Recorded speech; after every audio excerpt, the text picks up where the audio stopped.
Welcome to a Celtic State of Mind. We're all smiling. I'm John Dykes. I'm joined today by Tony Haggerty and Russell Boyce. And I must start off with an apology. I've got to apologise for the fact that I'm here and Amy Canavan is not. I know that a lot of people tune in to see Amy every Monday, but she will be back next week. Russell Boyce, you covered the game yesterday with me. Tony, I know you watched the game as well. We're going to be indulging a wee bit in where we are here under Ange Postecoglou. And obviously we've got to touch on some of the more concerning aspects of play. I don't think we're all that surprised that we're leaking a goal here and there, Tony. But when you look back on the performance, what was your main takeaways from the 3-2 victory against Hearts? Strap yourself in for a roller coaster of a season. This is rock and roll football, Ange style, isn't it? You know? Your man Dan from Japan did tell us, you know, you score 5, you score 4, we'll score 5. I think yesterday though, you wouldn't have been surprised if that game ended 7-2. The one negative was the fact that it was 3-2, but there was ever a scoreline reflected, you know, did not reflect the, you know, what actually happened in a football match. It was that. And we'll touch upon that, as you said, but that first half, I don't think Celtic supporters have seen a first half like that in a long, long time. You know, and you know they were purring. You know, I was watching it yesterday, and all sorts of tweets coming in. You know, they were just delighted with what they were seeing. You know, and the Edouard's goal, it's a thing of beauty in terms of a football goal. Mm-hmm. You know, there's about 4 or 5 players involved in the move. I think Turnbull, Rogic, Kyogo, Forrest and Edouard were involved in it, if memory serves, and he just cut Hearts open. It's a beautiful football goal, and it's very much Ange ball. That's Ange ball, poetry in motion, rock and roll football, and when it works, it's beautiful and it's joyful to watch. But when it doesn't work, and as it didn't work for a period of about 10 minutes in that second half, so Kyogo got the third, and you were allowed to breathe again. You know, there was concerns, but we'll touch upon that. But I think Celtic supporters are getting excited. You know, they're getting up off their seat. They're getting that in the style that Ange promised. You know, so, and it's early days. You don't want to get carried away. You've played a team who get promoted from the Championship twice, played the other team who get promoted from the Championship twice, and you've played a middle-of-the-road Czech team. Come Wednesday night, we're in a real game against far decent and a higher standard opposition, you know. But the early signs are good. It's exciting, and I think all the Celtic supporters have now bought into Ange ball. They're enjoying what they're seeing. Mm-hmm. For 2 Mondays in a row, you were like the Joker and Batman. Smiles are beaming, you know. So if you can keep that up, I think you'll make a lot of Celtic supporters very, very happy. But you stress the calibre of opposition you've played so far. Just keep your feet in the ground, so to speak. Now, Russell, Tony was talking there about Celtic fans purring. We have had our grills turned into purrs by Ange Postecoglou. We will obviously pinpoint all the good, but all the concerns as well. There's nothing wrong with that. I mean, I seen yesterday that Starfelt was trending on Twitter. I didn't think we went in studs up on Carl Starfelt yesterday, but we pointed out that some of the concerns at the back were around his performance, and we'll touch on that. Before doing so, when you look at that game against Hearts, you know, the rock and roll football, as Urban Coolsey likes to call it, and Tony Haggerty has already called it, they will score 5, we will score 7. I think there's going to be quite a few teams this season on the wrong ends of a 4-5-6-0 defeat against this Celtic side, Russell. The only concern is, like Tony says, the 10-15 minutes where, you know, Hearts got in about us. We didn't look as kind of stable at the back. That's when I get concerned. And in particular, when we're up against better opposition, and we will be up against better opposition on Wednesday night. But let's pinpoint the positives first and foremost. And let's also talk about something we touched on yesterday, Russell. If that is what you get from the J-League, let's go back and see what else they've got. What's your thoughts on that? Absolutely. I think now that is the definitely the question on everyone's lips is, do you know of anyone else, Ange, that can make a contribution like Kyogo has in other positions in the park? Not only just for the quality that they bring, but for the work ethic and the influence they'll have on the rest of the team. You can already see Kyogo's had an impact on Edouard. In my opinion, it was undeniable yesterday. Edouard busted a gut for that first goal. A gut that he has not busted in a year.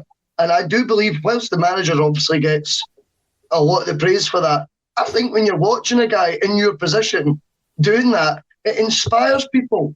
It makes you want to work harder. He's a great influence. And this Kyogos came in not as this young boy with his dream move to Celtic. He's 26 years old. Mm-hmm. This is just how he's played his career, with these ethics, with these sort of principles. And I think if Ange knows of one or two others, it'd be remiss not to be following up those opportunities. In terms of the actual game yesterday, I think, positives in that first half. I was blown away by what I seen. I watched the highlights back today. It was incredible what we watched. And I know you're saying about it could be 6-0 at Drubbins. Yesterday was one of those point-in cases because 35 shots we had on goal yesterday, I think it turns out.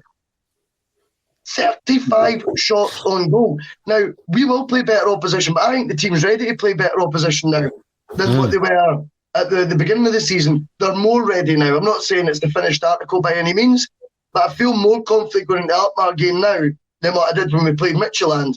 And I believe Alkmaar are a tougher test than Midtjylland, yet I'm more confident about us playing Alkmaar than I was Midtjylland. That's testament to what we've seen the last 3 or 4 matches. I also think as well, though, Craig Gordon proved yesterday we'll not play many better keepers than him. That is the honest truth. I thought yesterday he was a man inspired at times. And I think we will put teams to the sword. And if we create 35 shots, more games than not at Celtic Park, then to touch on what you said, Paul, I think there could be a lot of sides in for a serious drubbing this season. And there's a lot to be positive about there. You mentioned the wobble, the 10-15 minute wobble. It's frustrating. Like, there's no two ways about it, because what I want is the team, when you're playing that fast-paced attacking football, right, you need to have a thick skin, because you are going to be exposed at times, right? That's just the nature of the way you're playing right now. So there is a chance you're going to concede a goal. If you do, it needs to be erased from memory from the moment the ball is kicked off again. Mm-hmm. I felt me and Tony spoke about it last night. Tony used the word we wobbled. And I felt we did wobble for maybe 10 minutes until Kyogo's goal really sort of settled us back down again, because we had that 2-goal cushion. My advice right now would be expect to concede goals when you play that sort of football. Yeah. Get a thick skin, though, and don't let it affect you as much. Click back into place. Yeah. I said to Russell, like a boxer, you've got to learn to take a chin shot. Great point. And not go down. Right? You take it on the chin, as the expression says, and you get on with it. You get on with the job at hand. You can't keep wobbling and falling to the canvas for 10 minutes every time there's someone scores and there's adversity against you, which is what they did, which, as you say, was the worry. It's nitpicking, possibly, in a lot of Celtic supporters' eyes, but it's also realism. It's true. It's a truism. That's what you're watching. And Celtic for 10 minutes were shaky yesterday after they conceded the penalty. Is this a wee bit of a legacy of last season, Tony, where had we lost a goal here or there, inevitably we went into a rut, and you can say there were games last season. Let's use the AC Milan game. We went 2-0 up at San Siro. There was 30 minutes of that game where we looked like dynamite, right? But as soon as they started coming back at us, we kind of closed down. And I think there might be a wee bit of a legacy issue from last season, but we played through it, Tony. We played through it, and obviously we overcame it. Yeah, and that's what you want to see. And I think myself and Russell touched on that last week, of the strapline of the title of the programme. We were speaking about other players from the J-League, weren't we, last Monday? Yes. We said Ange was perfectly entitled to go to the board and say to the board, there's plenty more where that came from, Yeah. Put his hand and say, you slap a big fat cheque in my hand, I'll go and get you these players. Because if he's working off his list, we stress the point that it's his list he now needs to be working off. Yes. And his persons of interest. Russell likes that phrase. Mm-hmm. And I think And I think if he can identify the players and the holes that we need to fill, i.e. right back, centre half, left back, centre forward, which he clearly is trying to do, then he has to be given a helping hand. Because if that's the standard of fare you're going to be watching every other week, you can spin that as well with the stats and say 32 shots at goal, only 3 goals, right? And Kyogo, as much as I love him and he's got 5 and 5 so far, he's missed a hell of a lot of sitters. It should be 10 and 5. You're really going to say, he has to relax and calm down on it, because there's a couple of times, the Dundee game and yesterday, where he was snatching at opportunities. Now, they won the game 3-2, but that's the difference between 4-2, 5-2, 6-2, 7-2, right? So at some point, he has to be told, right, calm down. You're naturally talented. Function and focus at all times, and these chances will be put away naturally. A couple of times he snatched it. That's mega nitpicking, and you can hear the Celtic fans go, yeah, his case. You're pointing out things that are happening on the football field. Yeah. He scored some cracking goals, but he's also missed some sitters that you would think, you'd have buried that. You don't want it to become costly moving forward. It hasn't so far because they've blown teams away. Even Hearts yesterday, they got the last minute goal that kind of put a negative slant on the scoreline, but they were comprehensively beaten yesterday, Hearts. There's no two about that, right? But again, you only scored 3 goals. Craig Gordon was in great form, as Russell said, but you have to start being ruthless. If you're going to beat teams 6 and 7-0, as you say they will, Paul, then they have to start being very ruthless in front of goal for that to happen. I think you make the point yesterday in the group, Tony, and it was probably, some people thought, here comes the prophet of doom, but you're right. You're actually right. We were talking about the anticipation of Kyogo after Turnbull mishit the shot, right? Mm-hmm. And it spins in, and 99 times out of 100 last season, that would have spinned into Craig Gordon's hands because no one anticipated that. Kyogo did, which was incredible. I mean, the minute Turnbull kicks the ball, he's already turning and he's going, just in case he can nibble anything up. So we're giving him massive credit for that. But with hindsight, Tony, you're right. Once that ball drops at him, he should put it away. You're spot on with that. I made the point that there's no point in having anticipation if the end product's not there, right? And you can feed into that what you will. But what's the point in saying your centre forward gets into great positions if he's not scoring? There is absolutely no point. Because the point of a centre forward is to get into great positions and, call me old-fashioned, to score. How many goals do you think? I remember when Van Hooijdonk came in, and it was always in my mind that he scored 9 goals at the end of his first season. Remember the final game being the Airdrie Cup final, but it might have been 8. I think it was 9. And I predicted that he would score 30 goals the following season. I mean, I'm looking at the moment, and I'm not getting too carried away because I know that there are elements of his game that he needs to iron out. Of course there is, Tony, but I'm looking at Furuhashi just now and thinking that potentially he's got 30 goals in his locker this season. Do you think that's too optimistic of me to suggest that? Paul, he's got 50 goals in his locker if he screws the nut and continues to do what he's doing and relaxes on it, because he'll beat defenders for fun with his speed and his anticipation. He just needs to calm down in front of goal. I'm serious. I'm not being. I mean, he's got 5 and 5. This guy could score a barrel load of goals, but he'll also miss a barrel load of chances if he continues to go the way he's going. So at some point, the penny has to drop and he has to become cold-hearted and clinical in front of goal, right? Okay, and that's what I'm saying. Mm-hmm. And if he does, then 30 goals are kind of conservative estimate, I think you'll find. Because this guy's a naturally talented footballer. He really is. He's a real deal. What a gem and what a find from him. Absolutely. See, the big thing, Tony, I think all of us, to a degree, and this is a typical thing, I guess, when we're looking at Scottish football, is we maybe looked at the A-League and the J-League with I don't know. I wouldn't say disdain, but we didn't really know what kind of level we're working at here. So you're looking at all the leagues and where they are in terms of the rank overall. And it's difficult to say, well, if a player comes from that environment into the Scottish game, they're going to thrive. And then there's all these other elements to that as well. How quickly do they settle?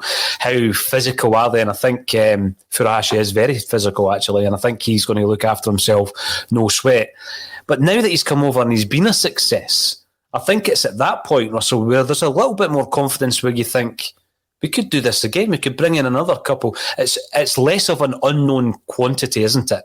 The environment in which they've been playing in, when you see just how quickly Kyogo has adapted to this, and you think to yourself, why not? And again, it might even help him, and it might show him, give him a wee bit of that comradeship that often players require, so that when he's wandering about Glasgow, he doesn't end up in IKEA. I mean, I think first and foremost as well, 4.5 million gets you absolutely nothing in football these days normally. You know, I know we operate in a different sort of stratosphere from down south, but you look at £4.5 million players down there, it's League One. Sometimes top-end League One are paying that sort of money, you know. Will Grigg comes to mind. We bought Enchant £4.5 million. He's a Man City reserve. I know. A reserve never played a game for Man City and we paid £4.5 million.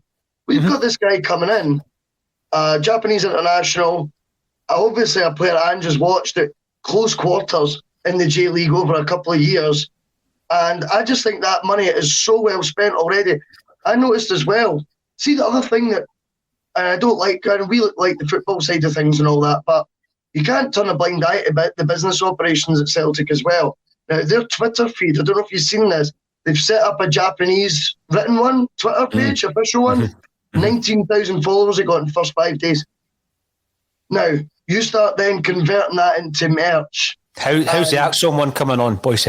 I'm still using Linguaphone, the news folly. I'm still working on it, man.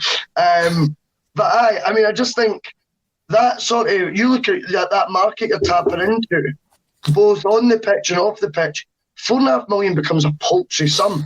It becomes nothing. It becomes money that's actually you're making back without actually having to sell the player, because of all these other avenues that you can go down, as well as first and foremost what he can actually achieve Celtic by scoring goals, i.e. group stage football of the Europa League it will be this year, you know, and potentially next, and you're potentially by scoring 30, 40, 50 this season, Champions League football next year. Where does your £4.5 million sit when you then look at the bounty that we could win if we win the league, thanks mainly to someone like Kyogo? Yeah. Now, this has to be investigated by the board. They have to be waking up and going, scrap the old list, Ange, can you repeat the trick? It's so important. I just think that the evidence is there staring you in the face. There is a window ticking down. You know, Jim White's pulling his yellow tie out the new, he's getting all ironed out. You know what I mean? 14 days to go or whatever it is. To me, those 14 days should be spent working with Ange heavily on, is there one or two that you can think of others that firstly would be available, secondly interested, thirdly can make the sort of impact that Furuhashi has, because that to me is an avenue that is staring us in the face. What you're seeing on the pitch, to me, is Kyogo's the epitome of Ange Postecoglou's methods of football. Yeah. He is that free-flowing, fast-paced style, full of enthusiasm. But like Tony says, and like Ange already has, and I'll say it every week, Ange has adapted. All right, and he has adapted. There's just no two ways about it, whether folk like it or not. The second you sign James McCarthy and Joe Hart, you have adapted, right? And I think Kyogo needs to just adapt slightly to going, it's a bigger deal when I score for Celtic. So rather than just step over and try to go around the keeper against Jablonek in the first 20 seconds on Thursday, finish the ball, score the goal, kill the tie. That has to come first. And see, once he gets that ace in his veins, and I've no reason to think he won't, by the way, absolutely no reason to think he won't, because he's a quick learner, the boy, you can tell that. Yeah. Then we've got one heck of a player on our hands. Yeah, agree with that. Absolutely. And you've got what you've got there in Ange Postecoglou, Russell. I mean, money can't buy that, you know, that knowledge of that particular market. You know, we would be scouring worldwide agents to try and get the kind of knowledge that Ange has at his disposal. So tap into it. Paul, that's his frustration, because he knows there's players that he can pick up right now and he said that I've not been able to get it done quick enough, or I've not been forceful enough. The reason he's saying these words are he knows at least 2 or 3 players that can come in, and he's clearly said to the board, I could get him, and him. Only let me get him, and him. They'll make a big difference. And the Celtic board, for whatever reason, have not delivered yet. The window's ticking down, as Russell says. But I'm sure in the back of Andy's mind, he's saying, please let me get him, and him, possibly from the J League or the A League. But he knows for a fact there's players that can make a big difference to that team and get them playing for 90 minutes the way he wants to play. You know, if you can get a tune out of Rogic for 73 minutes yesterday, you know what I mean? You are verging on some kind of miracle worker. You know what I mean? And you almost took Rogic off because we're playing AZ Alkmaar on Wednesday. So that's a fact, right? Rogic, oh my goodness, he's transformed him. He has. And that's man management. Kyogo, he clearly trusts, right? And Russell was touching upon things, but the one thing Kyogo also has to learn is, see that wild challenge that he had in Andy Halliday? He needs to curb that as well. I thought you were going to say he needs to do that more often. He has to curb that as well, because he could have walked yesterday. I know. That scissor movement, it was a really bad one. And if you're going to call out Andy Halliday's on Callum McGregor on the opening day, then you have to call out your own players if they're doing the same thing. And yesterday, Kyogo put in a wild challenge in Halliday, and Stephen Welsh had another wild boot at somebody as well, which is a deficiency in Stephen Welsh's game, and all made John Beaton give him a yellow card. Could have been a red card as well, because it was pretty reckless. That was after me praising him at half-time for ridding that element from his game. Yeah, you know, the same kind of challenge that he put in against Midtjylland that led to the free kick getting in, you know, and the rest, as they say. You know, so these are things that I don't need to tell Ange, you'll be well aware of them. But these are the deficiencies in, you know, the players that have named games that you're going to have to iron out. Because as much as Russell said Kyogo can look after himself, that's fine. There's channeled aggression, but you need to channel it the right way. You can't just be wrapping your legs around players in a scissor movement and take them out in front of the referee. Because Celtic got away with 2 yesterday, I think. You know, so going to call out on other players, you've got to hold your hand up and say, do you know what? We can't be doing that either, because it's not right, you know, and it's not within the laws of the game. Again, those are the negative points that we were speaking about, but so much to enthuse about and be positive about. But you're dealing in what you're watching, realism, as I keep calling it, you know. So that's something that has to be ironed out moving forward from Celtic players' games. But conversely, you're not going to just get booted up and down the park by all and sundry. You have to be able to take care of yourself. Kyogo can, I think Stephen Welsh can, but you have to do it within the letter of the law. But a lot went undetected yesterday off the ball with Kyogo. He was getting targeted off the ball and on the ball, so you have to turn around and say, right, if our players are going to play by the rules, then other teams are going to have to as well. You know, you can't have guys booting Kyogo when the ball's away, you know, because that has to be clamped down on as well. And again, I go back to it, that's up to Celtic then to take that forward and make their case and point it out and say, bump, bump, bump. We'll take responsibility for Kyogo doing that, Stephen Welsh doing that, but you have to take responsibility for this, A, B and C, when the ball's away. There are players getting targeted, you know, like Kyogo, and he will get targeted. You know that for a fact. No, he will, because I think there's clubs in our division who will not be able to contain Kyogo any other way than to target him in such a manner. When we are looking, in the game that I brought up actually in the San Siro last season, Boyce, you know, Tommy Rogic, who's been mentioned, and we'll actually talk about him a wee bit more. And Edward had Celtic 2-0 up after 14 minutes. But you just knew when AC Milan pulled a goal back, there was just a sense that night. I remember covering the game on ACSOM. There was a sense that, all right, we've had our 14 minutes of fun. and now it's going to be the AC Milan show. And that's exactly how it turned out to be. They went on and they beat us fairly comfortably in the end, 4-2. And I think that there was a wee wobble, like what Tony said yesterday, and it's about getting that wobble out the game altogether. It's a bit of a legacy issue. That's one example from last season, AC Milan. Going back to one of the points you made earlier, Russell, when we're looking at yesterday's game, possession 72%. That was against the Dundee possession of 74%. And the shots, the BBC have them recorded as 36 shots against Hearts and 31 shots against Dundee. So that's astonishing. And when you're playing at home, I think we're going to expect to see that on a regular basis. There was for me, it was never in doubt yesterday. That was a big thing. It was never in doubt yesterday. It was actually frustrating to lose 2 goals when you look at the game as a whole. One player that, before we get on to Rogic to sing his praises, one player that I did feel that we missed a bit, Russell, was Ryan Christie. And I mentioned this yesterday because I've got a concern that if we do lose him, that he's going to be very difficult to replace. What he brings to this team, and he fits into the style of play that Ange is implementing here, he would be very, very difficult to replace.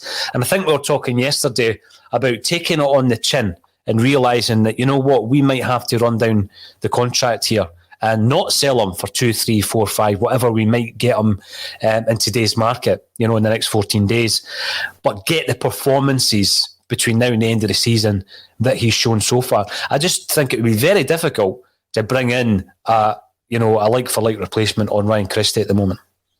No, I think you're absolutely right. With regards to Christie, for me, buy yourself some time. Don't sell him. Take 3 months and identify the perfect replacement if his heart is set on going. What you also do by letting the window shut by not selling him is have 3 months to nibble at his ear. Have conversations, have sit-downs with Ange. Get Ange to start, working his magic on him. Start buying into my philosophy, Ryan. And before you know it, he may well sign a new deal during that period. And you don't need to buy one. To me, there's no point in selling him now. The money you're going to get is so far removed from what he's worth. The contribution he's making on the pitch is so much more important right now.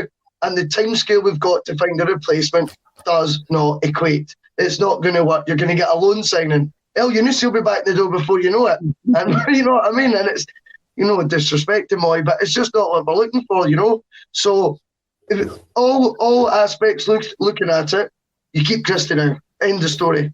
You know what I mean? And then what we do over the next 3-4 months will either be identify a suitable replacement and take the time to do so, or, bend his ear and get him to stay.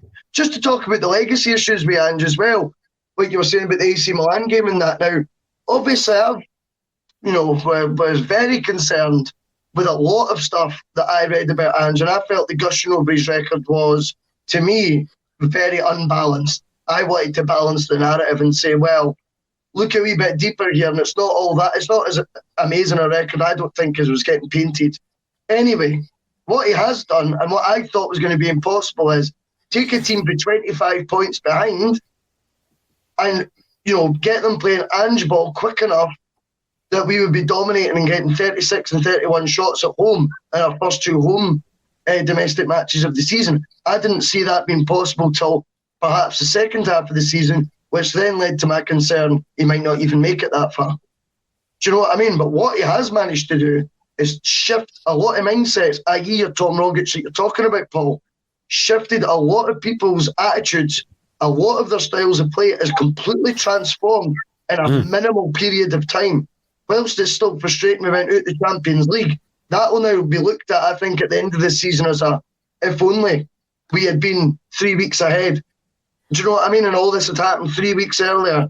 I think the Champions League fixtures could have looked a heck of a lot different because Midtjylland were there for the taking. And the way we're now playing, we could have really owned them. Secondly, though, I think what Ange is doing right now, and we're talking about, potentially bringing in other players from the J-League, they don't even necessarily need to be from the J-League. I just want folk, if he's had all these years in the game, various different jobs, international management, A-League, J-League, I mean, he'll have contacts. We know there's obviously City Group connections and all that as well. He must know the exact profile of player, like he did with Kyogo, that suits his system. Now, if he can get Tom Rogic to looking like he suits the system, a guy we were well told would be impossible to play Ange Ball, nonsense. David Turnbull be impossible to play Ange Ball, I worry for him, nonsense. They play them together and it all works. So if Ange can identify more people that fit that profile of his team, we need to back the manager the next 2 weeks and get that done, because you can't help but be very, as Tony says, enthused at what we're watching right now. I tell you what, for a relatively unknown manager in this hemisphere, and I say in this hemisphere, he's played the Jedi mind trick on all the players and the supporters, right? Because this guy has taken a short period of time for everyone to buy into his methods and his style, right? Fact. Right? And everybody's now on board because they're excited to see where it can go, you know? And if you can convince the likes of Rogic, get a tune out of him, Christie, who was supposedly getting out the door, getting a tune out of him, Edouard as well, getting a tune out of Eddie. You know, yesterday was the Eddie. If Eddie leaves, fine, but that's the performance I want to see from Eddie and from Christie until they leave those big glass doors, right? That's all you want. And this guy who, and I'll admit myself, was a detractor when he was first announced, but my goodness, how you can switch minds and change mindsets in a few short weeks is nothing short of incredible, right? And what you're watching, you really are enthused and excited, and you're scared to say too much because you think, okay, can we keep this up? You know, this is a guy that wants his team to be as relentless as that first 45 against Hearts. He wants them to compete like that for 90 minutes. That's his end game. Can they do it? He's going to work on it. Can he be provided with the right players in the next 2 weeks to take him further down that line? Then it's over to the Celtic board for that one. But that's what he wants to do. This guy doesn't want to just beat teams, he wants to boss teams. He doesn't want to win 3, 4 and 5-0. You might concede, fine. But, you know, he's wanting to set about teams and he's not hiding it. And he said, going to play a style of football that will get you up off your seats. And there's no support in the world enjoys that more than the Celtic supporters, you know. And it's a real love-in now with this guy. You know, you keep reading on Twitter, if you don't give him what he wants, he'll leave. And people are panicking that he's going to leave. He's no intention of leaving, you know, but give him the guy the tools to do the job and he will do the job. Because ultimately, what did he say? It's on me. So he's going to take everything that comes at him, you know, but you have to arm him with the tools to give him the fairest crack of the whip, you know. And everybody told you, it's the second season. He builds a team in the second season. He knew when he came to Celtic that he wasn't going to get a season, you know, a transition season. He knew fine well. He walked in and went, I'm going to give them what they want. Attacking football that will get them off their seats. You give me the money, I'll get the players. I can do this. It's on me. But part of it has come to fruition. He's been given a couple of players. The styles are, you know, I wrote on the Celtic the other day, Ange is a man at work. The team are a work in progress. Pun intended, right? Because you're an Australian, right? But you get what I mean, right? And we said in the pre-season friendlies, in a month's time, 2 months' time, 3 months' time, Celtic trajectory will go like that. And you can see it unfolding in front of your very eyes. Now, they've got 2 weeks to really, you know, give this guy a chance to stamp his authority and mark on this football club. Why would you not go to him and say, okay, we like Kyogo, give us more of that? You know, it's to me the ultimate no-brainer. Now has to act like a big club because this guy can make you a big club again. And as Russell said there, in 2 or 3 weeks' time, you'll be like, I wish we could play Midtjylland now. It'll be a what if. But I tell you what, it'll not be a what if this guy builds a team capable of winning the league and getting you 40 million quid and straight into the Champions League next season. Exactly. You're confident of holding your own. You'll not be getting this cannon fodder then. You know? And he knew fine well when he came in, this can't be a slow builder because they'll not accept that. These kind of people will not accept that. And you know what? you try and not to get carried away. But I blame him for the supporters getting carried away, because that first half yesterday was, you just smiled and you were like, you got that pride back in your football team again. Got it last week with the Dundee game, but you're allowing for the opposition. And you know what? See if they can play like that on Wednesday night, you'll swell with pride and you'll think, you know what? We're on some kind of magic carpet ride here. Let's enjoy it while we can. See, when you're looking at the demands of any manager, every manager's got different levels of demands, but we look back on the demands, let's say, of a Brendan Rodgers, who liked to look so much of Odsonne-Edouard during his loan spell that he urges those in charge of the Beans to actually break our transfer record, and that was the first time we had broken that transfer record in many's a year. The transfer record had stood since Chris Sutton had signed for Celtic. We broke that by bringing in Edouard. There was interesting. Craig Gordon at the time from Chelsea, big money bid was in. He wanted to keep him. Rodgers demanded that the club kept him. They kept him, and they kept him on an improved contract. And, there's so many examples of that. We had a big money bid on the table, I think, from Fulham for Boyata. Rodgers wanted to keep him. The club kept him. They bowed to his demands. And I think that the kind of level of demands, Tony, that are being made by Ange are nowhere near the level that maybe Brendan Rodgers was making back in the day to the Celtic board. So I think it's a time to compromise and say, well, you know what, he's shown us enough in a short period of time that he can identify players to fit in with this very specific style that he's got and this philosophy that he's got, and we need to back him. So that's vital, Russell, because there was a slight concern that, you know what, Tony Ralston's doing really, really well. Do we really need another right back? That's not me thinking that. That's the Celtic board's kind of way of thinking. Greg Taylor's playing well, and we've got Bolingoli behind him. Do we really need a left back? Well, the answer to both of those dilemmas is absolutely, yeah, we do. We need a right back, we need a left back, we need another centre half, and we need another centre forward as well. So, yeah, I'm pretty sure Ange Postecoglou is making these demands, and you would just hope that he's got that relationship already with those in charge at Celtic, that he's going to get what he wants within the next couple of weeks. Now, I thought you made a really good point, Russell, about the Midtjylland games and the fact that they knocked us out of Europe, out of Champions League anyway. And we've already, I think, got a marker of our improvement or where we're going when you compare the first game against Hearts against what we saw yesterday, because we blew them out of the water yesterday. I know the scoreline wouldn't suggest that. I think the scoreline flatters Hearts 3-2. And I think that maybe in a month or two, or if fixtures so happen, as they have done in the past, where you meet European opponents again later down the line, you'll show that we're a much better side than what Midtjylland are as well. It was just the fixtures came too soon. They shouldn't have come too soon, but we acted too late and they came too soon for us. Yeah.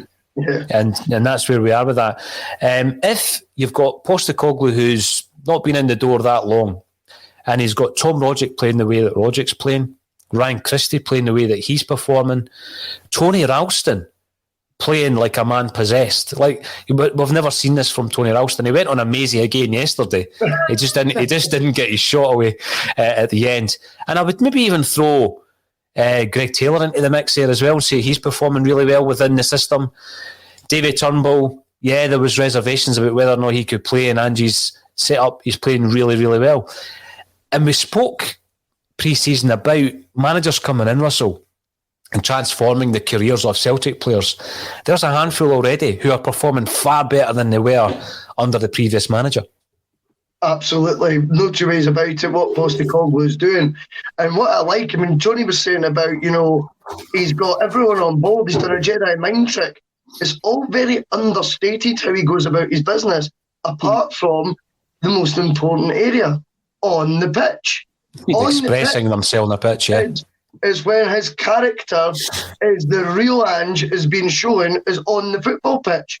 You look at his demeanour in interviews, his sort of cutting answers, his sort of shortness, his lack of sort of va-va-voom, shall we say, when he's talking, and contrast and compare with how he sets up a football team. And it's quite amazing how engaged we all are because of what's happening on the park. That's why we're all falling or panicking, like Tony says, of the thought of Ange leaving, is because of what's happening in the park. Not because any particular interview's blown us away. Do you know what I mean? I really haven't. You don't really feel like you know much about Postecoglou other than he doesn't suffer fools. Brilliant, hey ho, there's loads of managers that don't suffer fools. But it's what he's doing on the pitch that is winning hearts and minds. That's the key. And it's so important to now go, well, if you can we were worried, remember, on this pod about how many season tickets we would sell. They announced last week it's sold out. Brilliant. And that is based on what we've seen, the evidence we've got in front of us on the pitch. Folk are buying into that.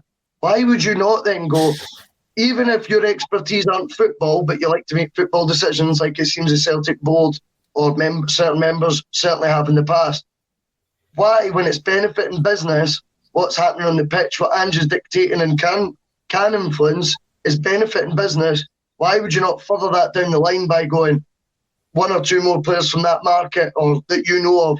I've seen today a healthy link. The Koto, I think it was at Man City, a 19-year-old, but instead we're apparently turning our attentions to a Croatian 25-year-old international with far more appearances. And I think, to me, that's more the direction I would like to see us going.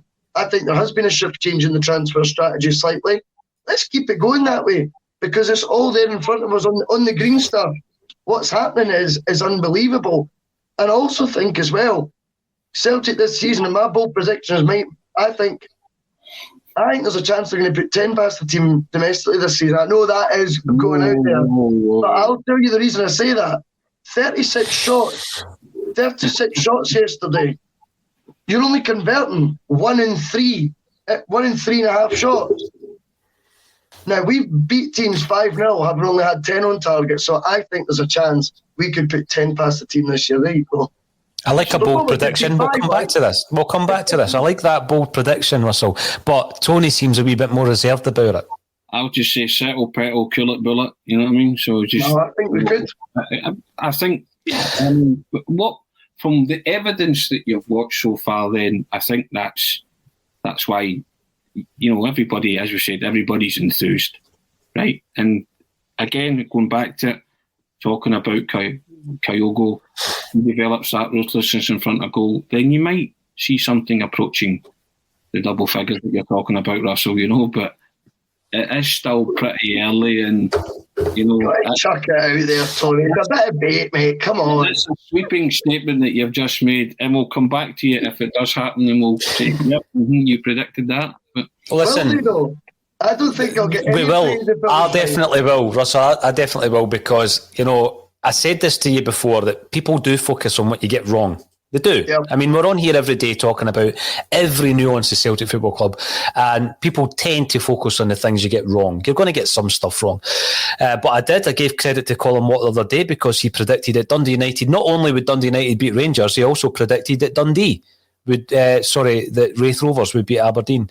Russell, you've gone sideways, by the way. Oh, you're back. And he was right, and I had to give him credit for that because on the flip side, he also said that Luke O'Connell would be playing the centre in midfield for Celtic this season, and Leo O'Connor would be playing right back.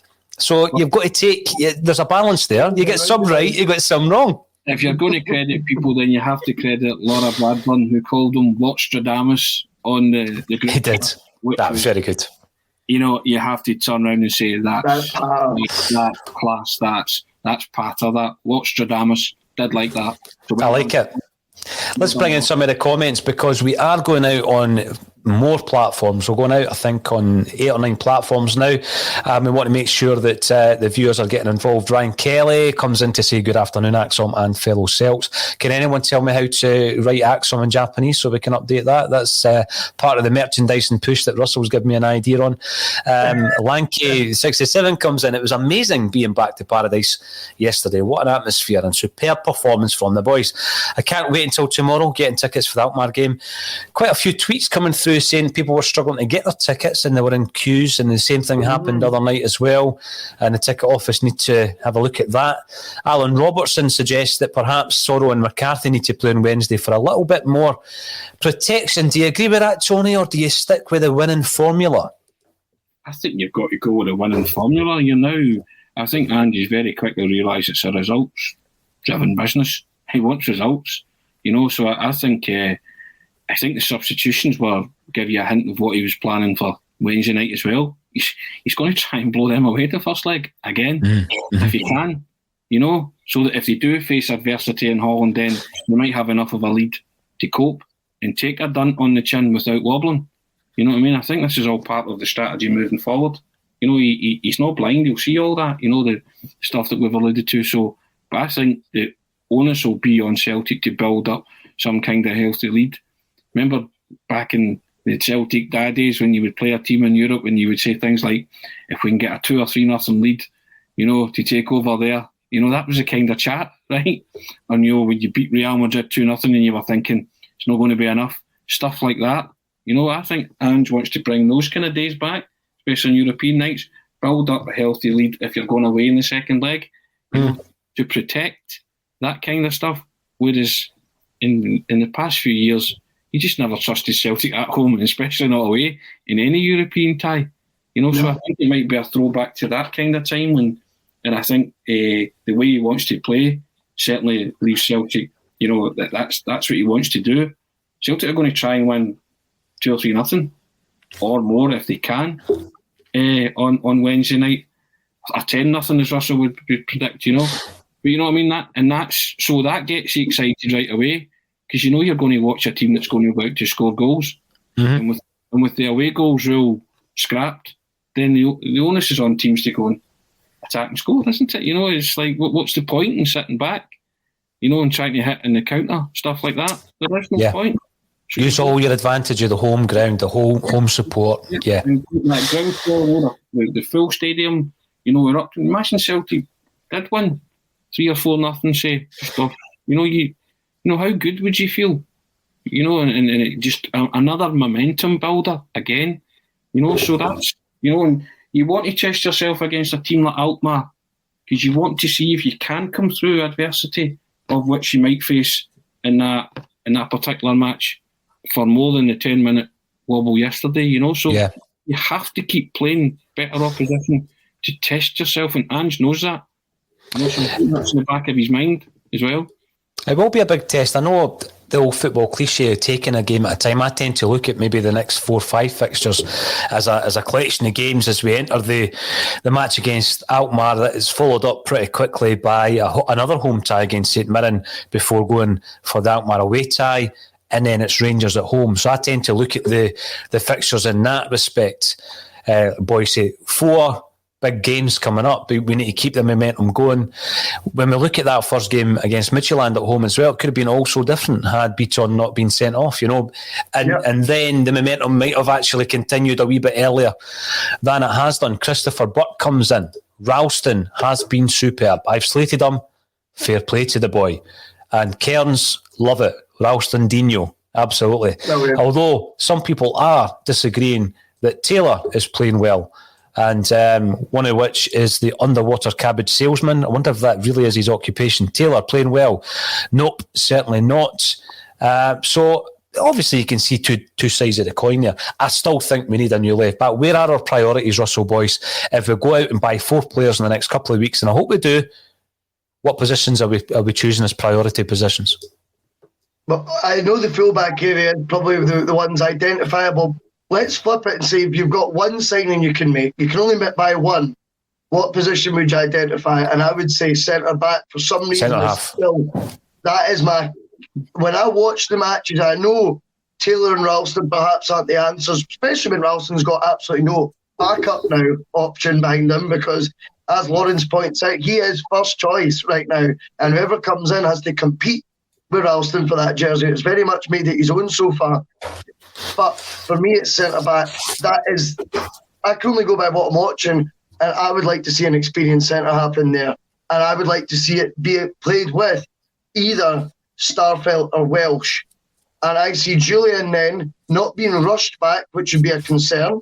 You can relax with his rehabilitation. You can sort of ease him back in, whether it be as fleeting substitute appearances or however it is they want to go about it, rather than going, October, you can be ready for October. And all this pressure getting heaped on Julian to come in and be I like that, to be the saviour at the back, because that's going to put more pressure on Julian than necessary after a long-term injury as well. I would go out and get an experienced centre-half, and that would be my one key area If you're then looking 3 other signings, yes, it'd be left back, right back, and why not another centre forward to mix it up a bit? Listen, it's a good way to throw it back or flip it, as Russell says, Tony. What is the priority area? I agree with him. I think centre half, because of the performances elsewhere that we've seen, sometimes unexpectedly. In the case of Ralston, didn't see that coming in a million years. I'm not going to pretend that I did. So, the centre-half position, some of the players we've been linked to, Josip Juranovic, I think that's the Croatian that Russell alluded to earlier on, currently playing at Legia Warsaw. He's a right-back. Jan Kuto, the latest on that is that has quietened down a bit from Manchester City.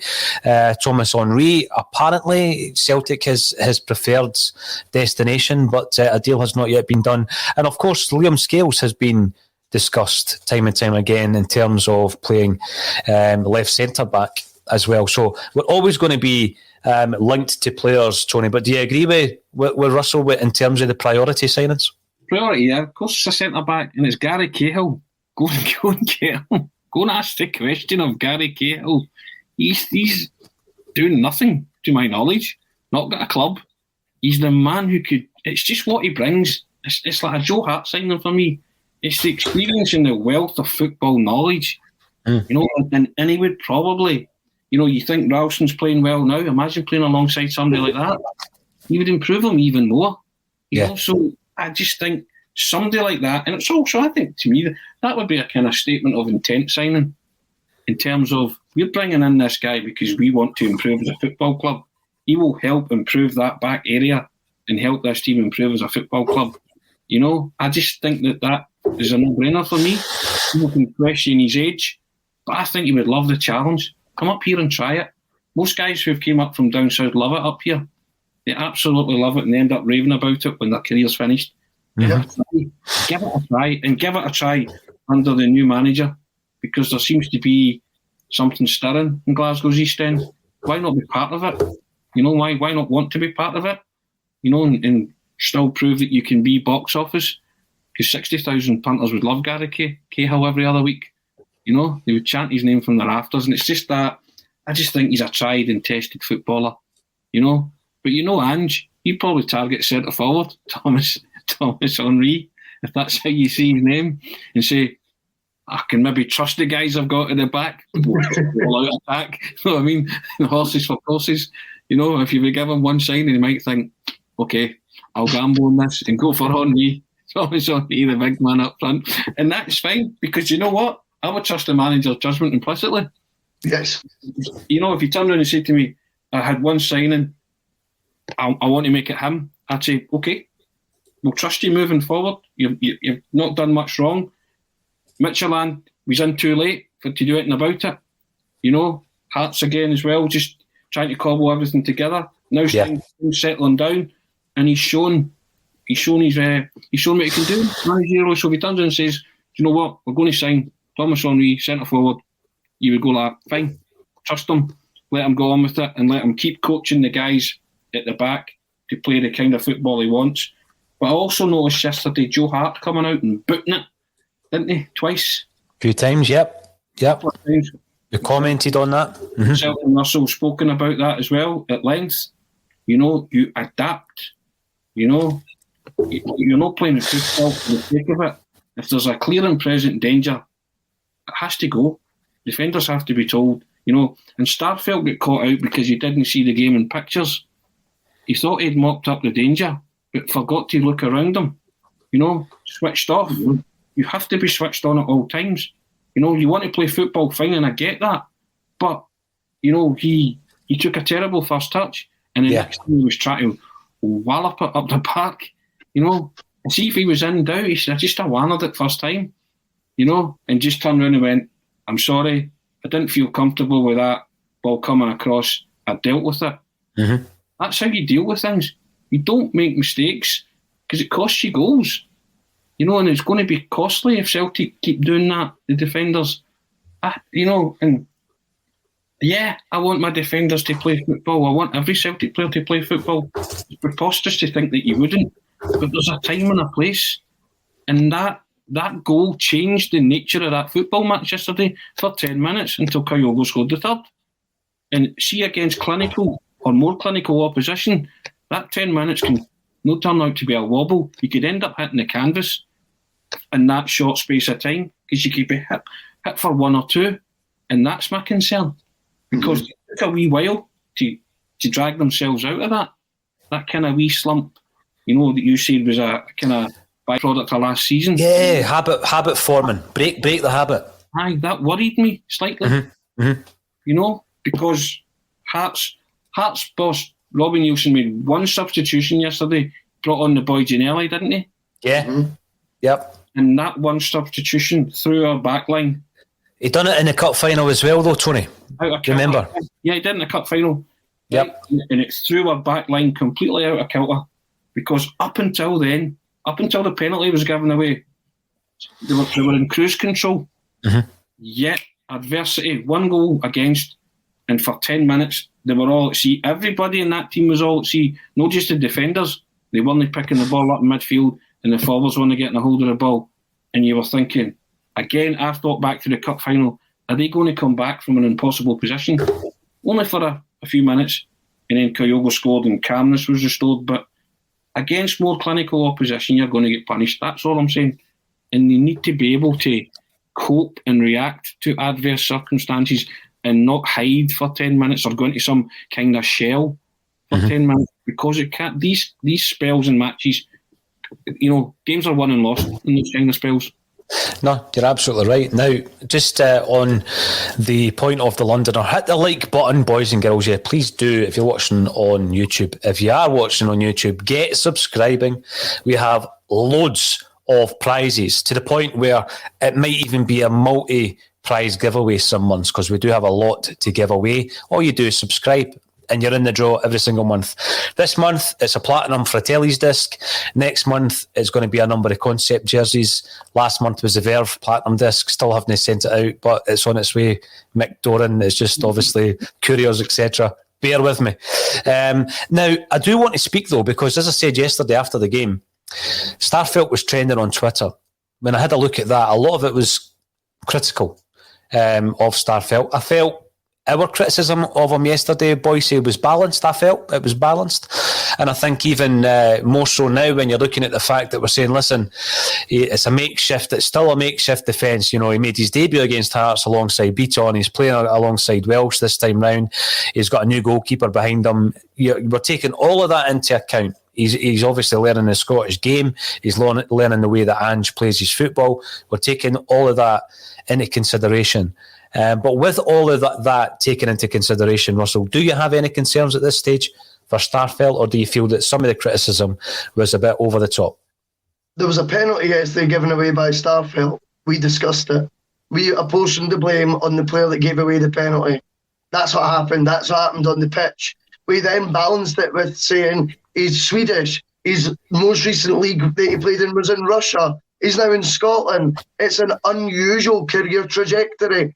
I'm not saying that's a bad thing. I'm just saying it's an unusual path to follow if you look at someone's football career. Therefore, and I said it yesterday, he will take longer to settle than maybe other players would. That's not a criticism. That's as fair as you can be. But you've got to call the penalty as you see it. He was a diddy for 2 minutes. That's what happened.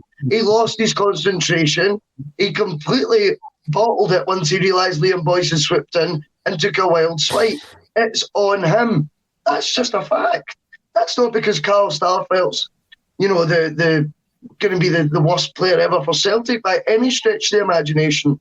And I also think, 10 minutes later we discussed a dodgy pass across the box. We're only commenting on what we're seeing on the game. There's no agenda against Starfelt. I think you don't pay £4 million for a Swedish international if you don't believe they could come good in the SPFL. Of course you think he could. Of course we do. But yesterday, the goal that we conceded, and therefore the 10-minute wobble that we've discussed earlier, is on Carl Starfelt and no one else. It's just a fact. It's not a witch hunt against Starfelt.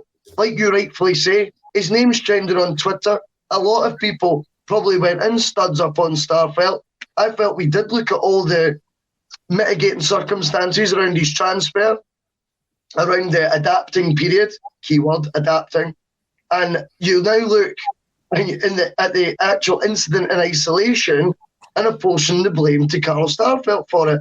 But of course, you balance it with all the mitigating circumstances, like I say, around his transfer to Celtic. It's not difficult. And just as you're saying that, the Hives pop up on the TV screen, another band from Sweden.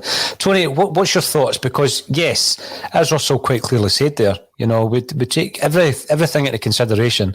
I'd love to see him coming out on Wednesday night and playing an absolute blinder. Just to put everybody's kind of doubts. I don't mean everybody has doubts, but those who have doubts about him to rest. Because there did seem to be a bit of criticism yesterday. I think people want to distinguish between observations and criticism. These are observations by Celtic fans. You're making informed judgments from, as Russell says, what you're watching. So it's observations. You're not criticising per se, but you want a guy to do his job. But you've noticed and you've observed yesterday he didn't do his job. And when he didn't do his job, it affected the team for a 10-minute spell. So as Russell says, it's on him. So we've observed that. So it's quite right to turn around and say, well, here is my observation after observing what I have just watched. It doesn't mean you're criticising all the time. But that's the problem. You proffer some kind of an opinion on a Celtic player, albeit maybe it might be slightly negative, but an observation, and it's a pile-on now. You're not allowed to say these things. Oh, you've got to get behind them. No, I'm sorry. The guy defended like an amateur footballer. He did. And it cost the team to wobble for 10 minutes. And they could have lost a second goal, and it affected his own confidence as well, and players around him, because as Russell said, he played a ball across the box, which just wasn't on, and then that panic started to set in again, and you're thinking, we're 2-0 going on 10-0, as Russell was saying, yeah, it's 2-1 now, and we're worried about losing a second goal, when they were pulverising Hearts up until that point. And even Ralston, Taylor, Starfelt and Welsh were looking very good up until that point. The team was functioning quite superbly up until that point. And then all of a sudden, so that's your observation. You call it criticism, call it what you like, but you can't ignore it. You can't just turn and say, well, you know what, that's fine. And I take on board everything Russell said. He wouldn't have been signed if the manager didn't think he could do a job. But getting back to the point, there's clearly elements of that Celtic defence that aren't comfortable playing the ticky-tacky football and Ange ball from defence at this moment in time. So they have to. It's common sense in a football park. If you can't play football out of defence because you think it might end up, you might cost a goal or it's a high risk, then don't do it. I'm not advocating playing hoofball before commenters come in and say, oh, that's not the way Ange plays. Well, see, I know it's not the way Ange plays. Preaching to the converted. I know the way he wants to play, but mistakes cost goals. And if people are going to say, well, the only way you learn is to make mistakes, I tell you what, go and play for a period like that for 10 minutes or 15 minutes at Ibrox and see what happens. You will concede. Mark my words, you will concede if you play like that, or you wobble like that for 10, 15 minutes at Ibrox. And then people will say, what did you not get rid of it for? What did you not, adapt. Russell saying, adapt. Yeah. I just think, remember the old John Smith's bitter adverts with Peter Kay? I have it. Remember? Now and again, none wrong with that. No, you're right. And talking about adapting, Russell, I've adapted over the last year to the way that opinion and comment is received on a Celtic State of Mind on social media. And sometimes people don't want Celtic to be criticised, and I get that, because we're in a situation where for years, many people have taken every opportunity to criticise Celtic, and a lot of Celtic fans don't like to see their own doing likewise. So I totally get that. But I tell you what, last season, if you honestly thought we could have got through last season without criticising elements of the club, then come on. We're not just doing it for the sake of it. We're certainly not doing it this season for the sake of it. Every one of us wants to see Ange Postecoglou succeed. I want Celtic to win the treble this season. I know we talk about European football, and you've got to, because it's one of the biggest income streams that a club like Celtic can tap into. in Scottish football. You've got to concentrate on a domestic game, but you've always going to have ambitions in European football. And that's where Celtic are. But for me, domestically, after last season, I would love to see, and I see the game against Hearts as part of this, I'd love to see us going for all 3 trophies domestically. I don't see any reason why not. I really don't. Because when you look at last season, that was a capitulation, and we are rebuilding this season. And by the way, I don't take for granted a treble just because we won 4 in a row. I know how difficult it is to win them. We've got Wraith Rovers coming up in the next round. What I would say is we'll cover that game and we'll look at Wraith Rovers in more detail. But I would say anyone who's watching a Celtic State of Mind, get onto the YouTube channel. I've got a couple of interviews with 2 current players at Wraith Rovers who are worth watching, Ross Matthews and Lewis Vaughan. I noticed that Vaughan missed the game against Aberdeen. He has suffered from some terrible injuries, but that boy is a goal-scoring machine. If he is back fit against Celtic, we're going to have to keep an eye on him. Lewis Vaughan, remember the name. And one final thing, it's the 16th of August today, 2021, and we need to say a big happy birthday to John Fallon, who today is 81 years of age. Now, Big John contacts me every time I slag the goalies off, so if you're watching, John, happy birthday. He's a Lisbon Lion, he's got his Lisbon Lions medal, and he's 81 today, so all the best to Big John. It's been an absolute pleasure, as it always is. I'm standing in for Amy Canavan. I've been with Russell Boyce and Tony Haggerty, and thank you everybody for joining us on A Celtic State of Mind.